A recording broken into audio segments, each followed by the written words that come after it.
말씀이 있는 교회, 그 말씀 전하는 교회, 말씀대로 살아가는 교회, 말씀의 빛 교회.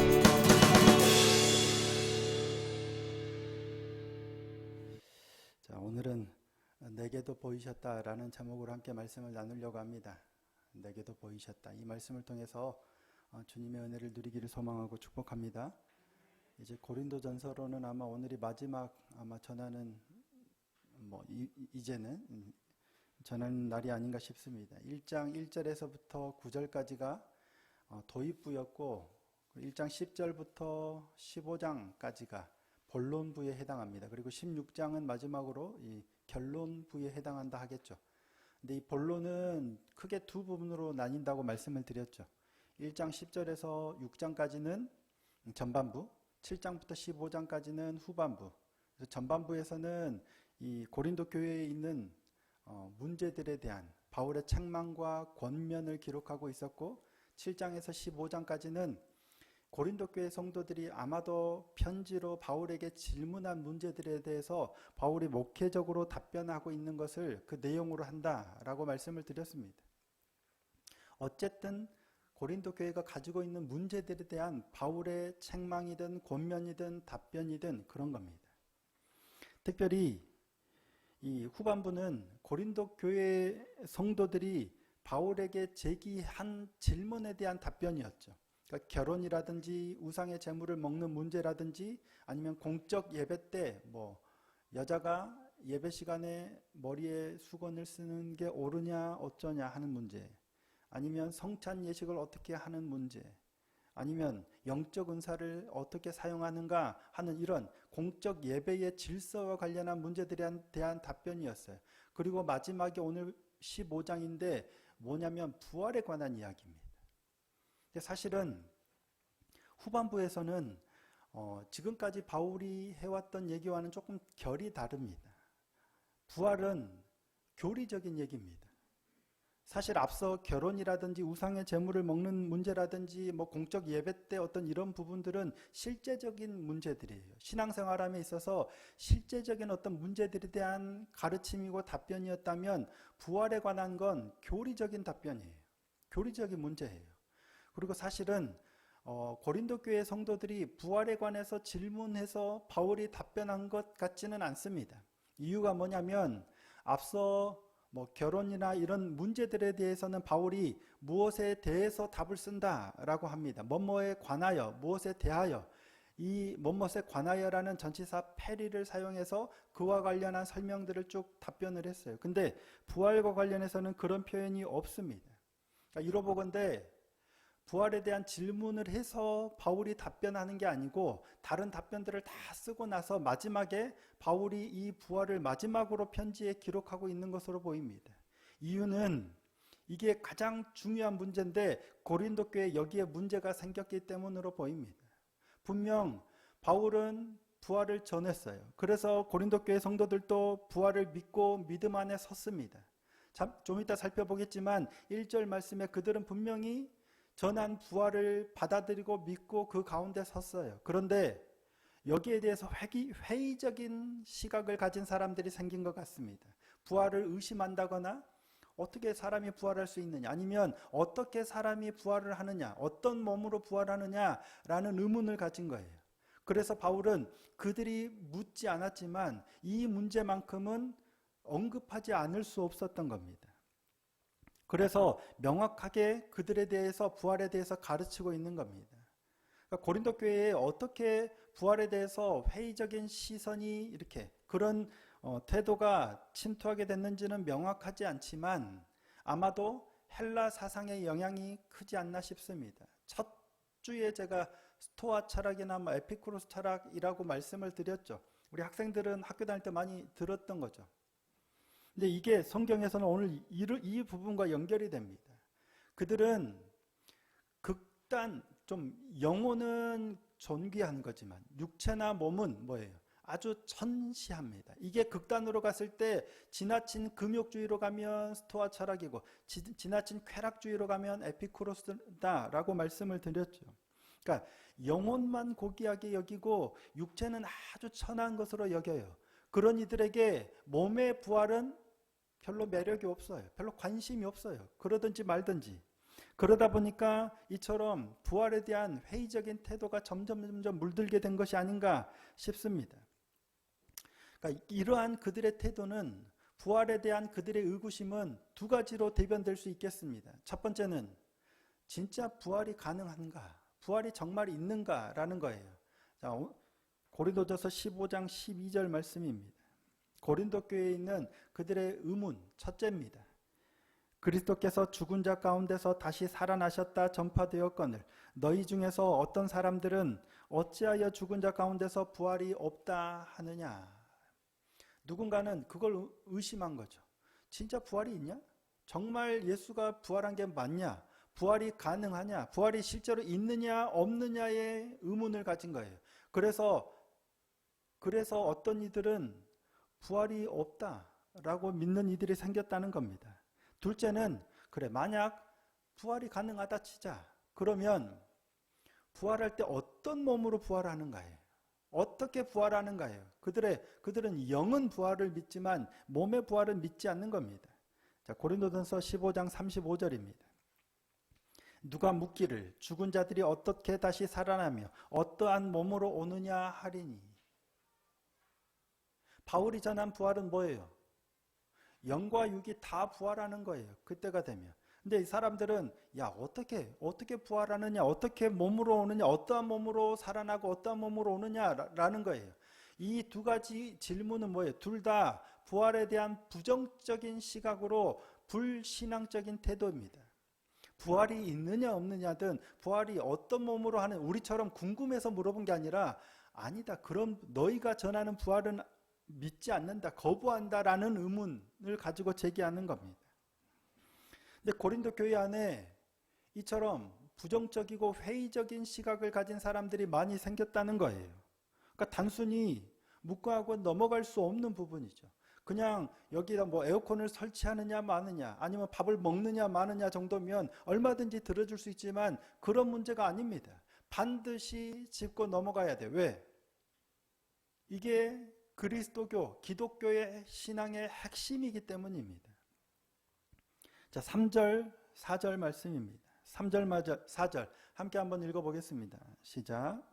내가 받은 것을 먼저 너희에게 전하였노니 이는 성경대로 그리스도께서 우리 죄를 위하여 죽으시고 장사 지낸 바 되셨다가 성경대로 사흘 만에 다시 살아나사. 전한 게 뭐예요? 성경대로 우리 죄를 대신하여 죽으셨다가 성경대로 다시 살아나셨다는 거예요. 사흘 만에. 이게 바울이 전한 복음입니다. 바울이 전한 복음의 핵심이 예수님의 십자가 죽음과 부활이에요. 그래서 이걸 믿으면 구원을 얻고, 그렇지 않으면 지켜내지 못하면 구원이 없는 겁니다. 이것이 구원의 핵심이고 구원과 밀접하게 연관되어 있기 때문에 언급 안 할 수가 없는 거죠. 자, 오늘 보면 2절입니다. 2절에 이렇게 또 말씀합니다. 너희가 만일 내가 전한 그 말을 굳게 지키고 헛되이 믿지 아니하였으면 그로 말미암아 구원을 받으리라. 바울이 전한 복음은 이거고, 이걸 헛되이 믿지 않고 끝까지 잘 믿으면 구원을 얻는 거예요. 그런데 안 그러면 구원이 없어요. 문제는 고린도 교회 안에 자꾸만 이런 회의적인 태도들이 생겨난 거예요. 야, 진짜 구원 우리 믿었었는데 정말 부활이 사실이냐?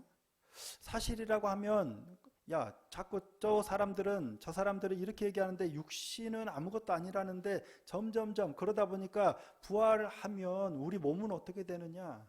오늘날 그렇죠. 화장해버렸는데 시신이 없는데 어떻게 돼? 이런 질문들이 많이 생겨난 거예요. 그래서 바울은 그들이 질문을 했느냐 안 했느냐와 상관없이 반드시 이 문제를 짚고 넘어갔어야 합니다. 신앙의 핵심을 바로 세워야만 했기 때문입니다.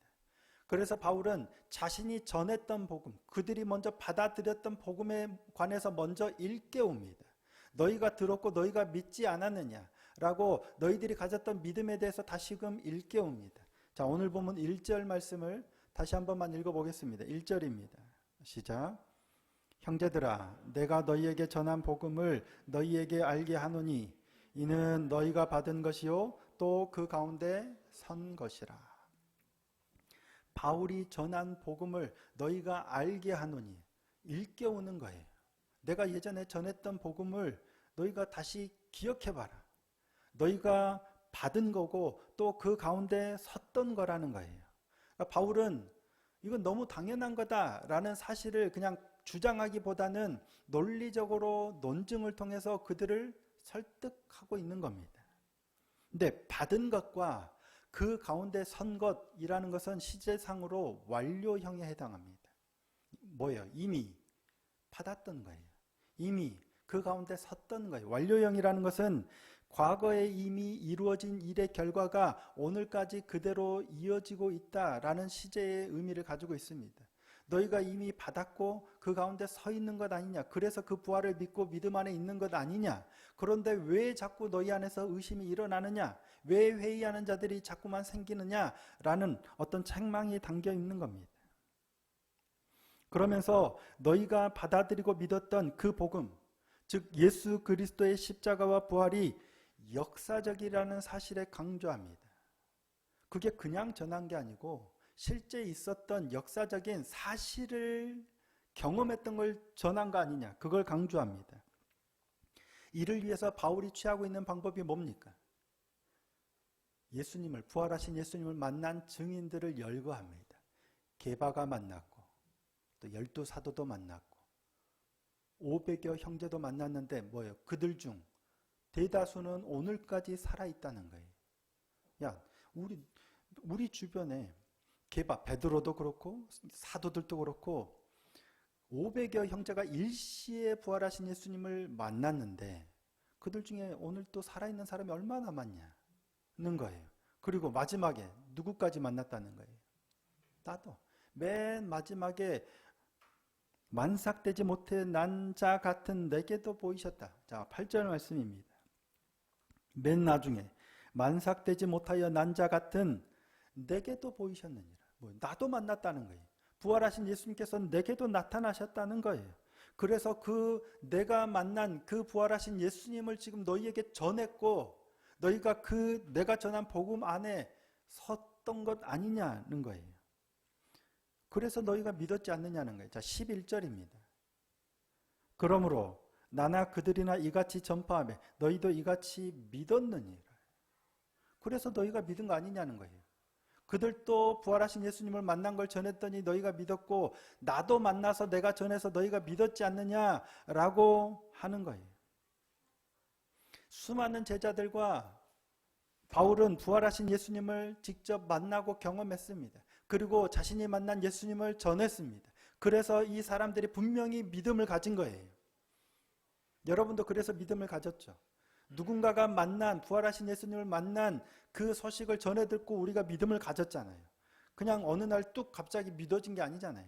목사님의 설교를 통해서든 아니면 먼저 믿은 사람의 누군가의 증언을 통해서든 어떤 부활하신 예수님에 관한 소식을 들었기 때문에 내가 믿은 거예요. 근데 문제는 들어서 믿었으면 그 믿음이 끝까지 가면 좋은데 들어서 믿은 게 어느 순간에는 흔들리기 시작한다는 겁니다.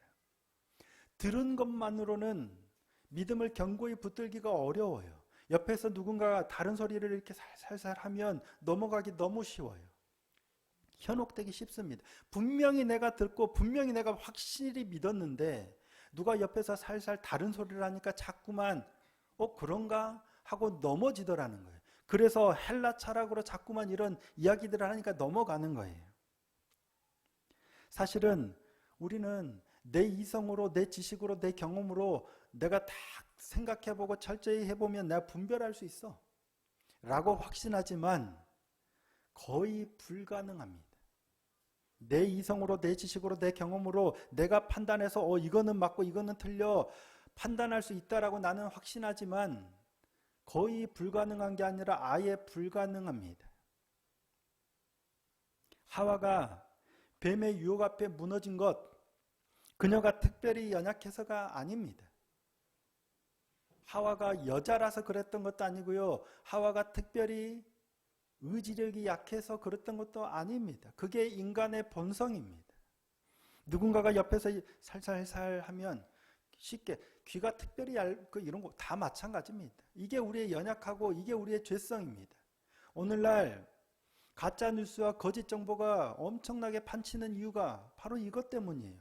뻔히 가짜라는 거 알지만 누군가는 이게 넘어가거든요. 이게 사실인가? 만약에 가짜라는 거 발각되면 미안합니다 하고 넘어가잖아요. 우리의 죄성을 활용하는 방법이에요. 그래서 특히 오늘날은 뭐예요? 유튜브나 인터넷 같은 수많은 정보의 홍수 속에서 바른 정보를 취득한다는 게 정말 어려운 것 같습니다. 나는 이쪽 정보를 보고 이렇게 맞다, 수많은 정보들을 새로이 접하면 보니까 더 내가 옳다는 걸 확신해 가지만 사실은 알고리즘에 따라서 내가 보는 쪽, 내가 좋아하는 쪽으로만 계속 정보가 오기 때문에 그렇게 확신할 수밖에 없는 겁니다. 어느 쪽이든 마찬가지입니다. 계속해서 수많은 정보와 증거들을 통해서 이게 진짜 팩트구나, 이게 사실이구나 믿지만 사실은 속기 딱 좋은 겁니다. 그래서 우리는 사실은 넘어질 위험이 너무 크다는 거예요. 그래서 들은 것만으로는 안 됩니다. 듣는 것만으로는 안 된다는 거예요. 교회 안에서도 마찬가지입니다. 설교 잘 들으시고 은혜 받고 여러분이 믿음 안에 견고히 세워져 가면 얼마나 좋겠습니까마는 듣는 것만으로는 안 돼요. 어느 순간 제가 어떤 정보를, 어떤 말씀을 여러분에게 전할지 분별하셔야 되는데 그걸 어떻게 분별하시겠습니까? 말씀드리지만 우리의 분별력으로는 바른 걸 분별해낼 수 있는 가능성이 거의 없습니다. 제가 좋게 말해서 거의 없지 불가능합니다. 듣는 것만으로는 안 돼요. 전에 들은 것을 믿음으로 믿었다면 반드시 내게도 보이셨느니라가 있어야 돼요. 내가 만나야 돼요. 만났어. 부활하신 예수님을 자기들이 만나기 전에 못 믿은 게 믿음이 없는 거였죠. 의심이 많은 자였죠. 근데 만나야 돼요. 안 만나면 못 믿는 게 정상입니다. 근데 보지 못하고 믿는 게 복되긴 한데요. 어느 순간 옆에서 유혹하면 넘어지기 너무 쉽습니다. 그래서 나도 만나야 돼요. 그러려면 내게도 보이셔야 해요. 부활하신 주님이 내게도 보이셔야 돼요. 그러면 어떻게 주님이 보이실까요? 여러분 주님 만나신 적 있으세요? 부활하신 주님께서 어떻게 보이시던가요? 하얀 옷을 입고 내 앞에 나타나시던가요? 그래서 우리는 하얀 옷, 소복처럼 이런 거 되게 거룩하게 보는데 저는 가끔씩 좀 교회 기독교적으로 표현하는 것도 가끔씩 좀 이렇게 할 때가 있어요. 모르겠습니다. 그게 맞는 건지 모르겠지만 우리는 주님을 어떻게 만날까? 바울은 주님을 어떻게 만났습니까? 맨 마지막에 만삭되지 못하여 난 자 같은 내게도 보이셨다 했죠. 바울은 주님을 어떻게 만났어요? 바울은 예수님이 살아계실 때 직접 이렇게 만나지 못했어요. 페이스 투 페이스로 만나지 못했죠. 돌아가신 후에, 부활하신 후에도 직접 만나지 못했어요. 성경에 바울이 예수님을 만난 경험이 딱 나오는데 언제 나오냐면 다메섹으로 가는 길에서 만나죠. 그때 바울이 예수님의 얼굴을 봤을까요? 못 봤을까요? 창조야 어떻게 생각해? 다메섹으로 가는 도상에서 바울은 부활하신 예수님을 만났어요. 근데 그 바울이 예수님의 얼굴을 봤을까? 못 봤을까? 어떻게 말해도 정답 몰라. 나도 모르니까. 제가 생각하기로는 못 봤을 것 같아요. 왜냐하면 빛 가운데 임하셨어요. 강렬한 빛이 임했는데 바울이 땅에 엎드렸어요. 바울이 예수님이신지도 모르고 얼굴도 모르고, 그러니까 봤는지 안 봤는지 모르겠어요. 근데 못 본 것 같아. 엎드렸는데 빛 가운데, 강렬한 빛 가운데 엎드렸는데 예수님께서 말씀하세요. 네가 왜 나를 박해하느냐? 주님 누구십니까? 나는 네가 박해하는 예수라. 음성으로만 빛 가운데. 나중에 이 예수님을 만난 경험이 여러 번, 3번, 2번 더 나오거든요. 사도행전에 한 번 더, 그리고 고린도인가 어디 다시 한 번 더. 그러니까 성경에 총 3번이 나오는데 내가 주님의 얼굴을 배웠다는 없어요. 빛 가운데 임하시고 음성으로만 들어요. 어렴풋이 봤을 수도 있죠. 자, 사도행전 9장 3절 4절 말씀입니다. 바울이 이렇게 주님을 만납니다. 함께 한번 읽어보실까요? 자, 시작. 사울이 길을 가다가 다메섹에 가까이 이르더니 호련히 하늘로부터 빛이 그를 둘러 비추는지라. 땅에 엎드러져 소리를 들으매 소리가 있어 이르시되 사울아 사울아 내가 어찌하여 나를 박해하느냐 하시거늘. 그리고 대화만 이어지지 예수님의 얼굴을 보고 안기고 뭐 이랬다는 게 없어요. 주여 누구시니까? 나는 네가 박해하는 예수라. 주님의 얼굴을 못 봤을 확률이 되게 높아요. 옆에 있는 사람들도 소리만 들었지 못 봤다고 기록하고 있거든요. 바울은 빛 가운데 임하셔서 말씀하시는 주님을 그렇게 만났어요. 그게 실제였겠죠. 이렇게였을지 아니면 환상 가운데였을지 어찌됐든 주님을 빛 가운데 임하신 주님을 만나서 주님의 말씀을 들었어요. 우리는 어떻게 만날까요? 우리도 바울처럼 만나야 될까요? 예수님의 제자들처럼 부활하신 예수님께서 직접 나타나셔서 야, 밥 좀 차려봐라 하실 일은 거의 없을 것 같아요. 오늘날은. 그러면 바울처럼 만날 수 있을까? 그런 경우도 있는 것 같아요. 특별하게 어떤 분들이 간증하시는 걸 들어보면 죽음의 위기 앞에서 빛 가운데 나타나셔서 말씀하시는 주님을 만난 경험들이 있어요. 저는 가능하다고 생각합니다. 있다고 생각합니다. 그걸 인정합니다. 하지만 거의 대부분은 그런 경험이 없어요. 주님께서 오늘날도 빛 가운데 나타나셔서 말씀하시는 이렇게 만나주시는 경험들이 있지만 아주 특수한 경우고요. 보통은 그렇지 않습니다. 그러면 저와 여러분에게는 어떻게 나타내 보이실까요? 분명 내게도 보이셨어요. 그래서 제가 믿어요. 분명 부모님의 믿음 때문에 말씀 때문에 제가 믿음을 가졌지만 지금은 제가 내게도 보이신 주님을 믿어요. 어떻게 만났을까? 내 앞에 그렇게 나타나시진 않았는데 나는 어떻게 예수님을 확신하고 믿고 만났다고 생각할까? 바로 말씀을 통해서입니다. 오늘 바울이 말하는 거에 그 결정적인 포인트가 있습니다. 다시 한번 3절 4절 말씀 다시 한 번만 읽어보겠습니다. 오늘 본문 3절 4절입니다. 읽겠습니다. 시작. 내가 받은 것을 먼저 너희에게 전하였노니 이는 성경대로 그리스도께서 우리 죄를 위하여 죽으시고 장사 지낸 바 되셨다가 성경대로 사흘 만에 다시 살아나사. 성경대로입니다. 헬라어로는 그라파스입니다. 그래프, 그리다 이런 그라파스인데 복수형으로 돼 있어요. 그러니까 성경들이에요. 스크립처스, 기록된 대로예요. 기록된 대로 우리 죄를 위하여 죽으셨고 기록된 대로 다시 살아나셨다는 걸 전했고 우리가 받았고 믿은 거예요. 그 주님이 오늘 또 어떻게 우리에게 나타내 보이실까? 기록된 대로예요. 성경을 통해서 성경 안에서 우리에게 나타내 보이시는 거예요. 말씀 앞에 설 때 하나님이 당신을 계시하시는 겁니다. 그래서 나타내 보이세요. 이게 우리가 주님을 만나는 방법입니다. 주님은 오늘도 성경 안에서 빛 가운데 우리에게 비추시고 우리에게 말씀하시고 그 가운데서 우리의 몸에 손을 얹으시고 역사하시기도 하십니다. 주님 말씀 앞에 머물 때 오늘도 여전히 그 말씀을 통해서 예수님께서는 말씀하시고 깨닫게 하시고 우리를 만나시는 줄로 믿습니다. 죽음을 이기시고 부활하신 그 주님께서 그래서 그 말씀을 통해서 우리와 함께하고 계시는 겁니다. 우리가 설교를 들을 때 왜 은혜가 됩니까? 성경을 읽을 때 왜 은혜가 됩니까? 길을 가다가 말씀이 생각나면 왜 은혜가 됩니까? 주님이 우리를 만나시는 방법이에요. 그때 내게 말씀하시는 거예요. 내 영혼에 말씀하시고 내 마음에 말씀하셔서 우리가 그렇게 주님을 만나는 겁니다. 빛 가운데 나타나셔서 특별하게 음성으로 말씀하시는 주님을 만날 수 있다면 그 또한 그럴 수 있기를 축복합니다. 근데 그러려면 어쩌면 굉장히 위기를 겪어야 될지도 몰라요. 물론 아니어도 가능하겠지만 그보다는 우리에게 주신 보편적인 길이 있습니다. 내가 너희를 만나리라. 오늘도 여전히 주님께서는 우리를 향해서 팔을 벌리고 계세요. 그 주님을 만나려면 말씀 앞으로 가야 되는 거예요.